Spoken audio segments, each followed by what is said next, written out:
Muy buenas a todos. Vamos a hacer un pequeño resumen del encuentro con el experto que se impartió el 21 de junio de este año sobre trombosis venosa profunda de extremidad superior. Antes de nada, quería agradecer al doctor Manuel Monreal, a SH Medical y a SMB la oportunidad que me dieron de hablar sobre un tema que me gusta mucho y me encuentro muy cómodo. Y bueno, voy a intentar ser lo más concreto posible y que nos llevemos a casa las ideas más importantes. Como todos sabéis, son las que engloban la vena subclavia, axilar y o humeral. El resto de venas no las incluiríamos en la trombosis venosa profunda de miembro superior y suelen ser el 10% de todas las trombosis venosas profundas. Aquí podemos clasificarlas en primarias y secundarias. Primarias, que son las menos frecuentes, sobre el 20-30%, donde englobaríamos las idiopáticas o la espontánea o también llamada de esfuerzo, que nominamos síndrome de Payet-Reuter. Y luego las secundarias, que son las más frecuentes, entre el 70 y el 80%, que son las que se asocian a catéter venoso, neoplasias y otras circunstancias. El problema del diagnóstico de la trombosis venosa profunda de miembro superior es que no podemos aplicar las escalas de Wells y similares que tenemos para miembro inferior. Se creó una escala de Constant, pero luego, y un algoritmo, pero que no tiene validación, y por tanto saber que la ecografía es la primera prueba de imagen diagnóstica que podemos utilizar, con una sensibilidad y especificidad bastante altas, pero si hay alta sospecha y la ecografía es normal, tenemos que insistir en hacer otra prueba de imagen, habitualmente un TAC, y bueno, en algún otro centro se podrá hacer una resonancia, pero si ecografía negativa y alta sospecha, no debemos dudar en solicitar un TAC para confirmar o descartar la trombosis venosa profunda. El tratamiento de la trombosis venosa profunda de miembro superior, ¿cuál es el gran problema? La ausencia de ensayos clínicos. A día de hoy, las recomendaciones que se dan es por extrapolación de los datos de la trombosis de miembro inferior. Que sepáis que el filtro de la capa superior, solo hay un estudio con 209 pacientes con una mayor tasa de complicaciones, también porque los pacientes eran muy heterogéneos y sobre todo con una comorbilidad muy alta. Y luego sobre la terapia compresiva, que solo hay un ensayo para reducir síntomas con síndrome postrombótico y por tanto ambas herramientas pues no se suelen utilizar en la trombosis de miembro superior. Cuando hay ausencia de ensayos clínicos, ¿quién aparece al rescate? Riete, que en ese momento llevaban 107.276 pacientes, con 203 centros activos, 24 países y más de 252 artículos. Y cuando buscamos los estudios o artículos que se han publicado en Riete sobre miembro superior, vemos que entre el 2006 y el último, el 2022, pues hay 6 artículos, cada uno pues exploró ámbitos diferentes de la trombosis de miembro superior, y lo que nos decían los estudios antiguos, cuando uno piensa que la trombosis de miembro superior es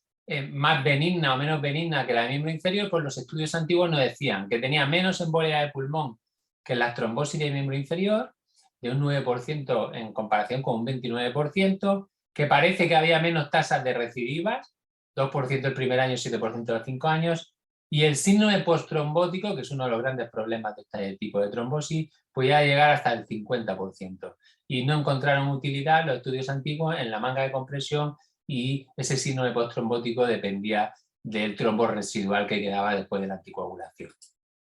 Nuestro estudio que comparó más reciente, en el 2017, la trombosis de miembro inferior y la de miembro superior, liderado por el doctor Cote, pues bueno, incluyeron 35.000 pacientes con trombosis de miembro inferior, con 1.300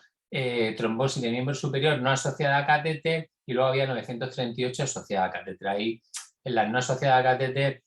las clasificamos en provocadas y en no provocadas, y lo que se vio, mismos resultados durante la anticoagulación de miembro inferior y miembro superior, y luego, bueno, pues había una serie de parámetros cuando analizábamos los subgrupos, pero en conclusión, en el análisis multivariable, que desaparecían las diferencias. Por tanto, la trombosis de miembro superior no debemos pensar que es más benigna que la de miembro inferior, tiene un comportamiento muy parecido, y por tanto tenemos que tenerla muy en cuenta. Y luego la última publicación de Riete, en la que un servidor colaboró, que es en el caso exclusivo del síndrome de Payet o síndrome de salida torácica, que tienen un comportamiento y un manejo diferente. En ese momento se incluyeron 209 pacientes con trombosis venosa profunda asociada al Payet, donde en 55 se hizo un tratamiento quirúrgico de resección de primera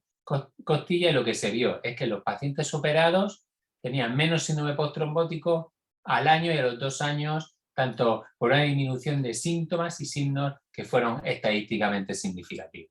En nuestra experiencia, que en nuestro centro, bueno, publicamos en Medicina Clínica el año pasado la experiencia de 25, a día de hoy llevamos más de 50 pacientes operados y solo se asoció el síndrome postrombótico en los que no tuvieron trombolisis previa porque venían de otro centro o hubo mucho retraso entre la trombolisis y la cirugía.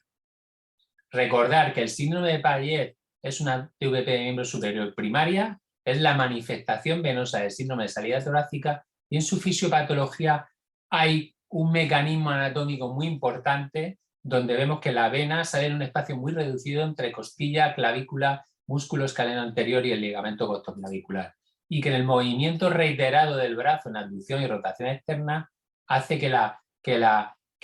clavícula y la costilla se comporten como una verdadera cizalla que aplasta una y otra vez a la vena, y que esas lesiones microendoteliales al final se perpetúan acabando en microtrombosis, fibrosis, síndrome de Erecial, y la trombosis no es más que la punta del iceberg de un problema subyacente.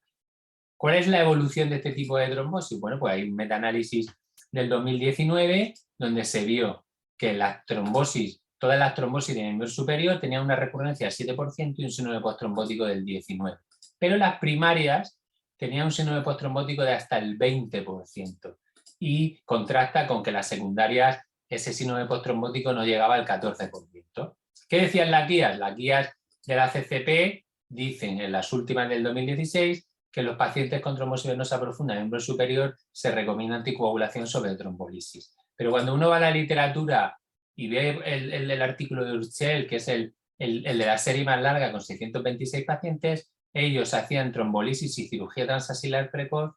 con unos resultados muy por encima en cuanto a síndrome postrombótico y vuelta a la situación laboral de los pacientes mucho mayor que con otras terapias. Cuando analizamos en el metaanálisis anterior de miembro superior, de trombosis miembro superior, los pacientes que con trombosis primaria que se anticoagularon, vemos que el síndrome postrombótico llegaba hasta el 25%, y cuando se hacía trombolisis y cirugía se disminuía hasta el 12%. Luego en este metaanálisis se demostró que el tratamiento más invasivo daba mejores resultados que la anticoagulación sola. Hasta este punto, las guías americanas de la Sociedad Vascular de Cirugía Vascular ya recomiendan